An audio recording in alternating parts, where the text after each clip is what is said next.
கொண்டு போய் யாகசாலையை அந்த அக்னி குண்டத்திலே சேர்ப்பார்கள்.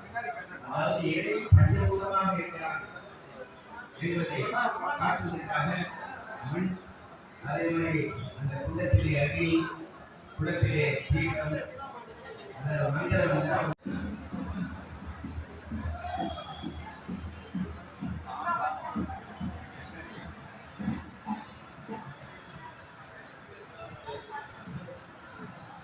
வந்து இந்த கோயிலை சுத்தம் பண்ணி வேறு எந்த விதமான தடங்களும் இந்த விழாவுக்கு வரக்கூடாது என்பதற்காக நேற்று வேண்டுதல் செய்தார்கள்.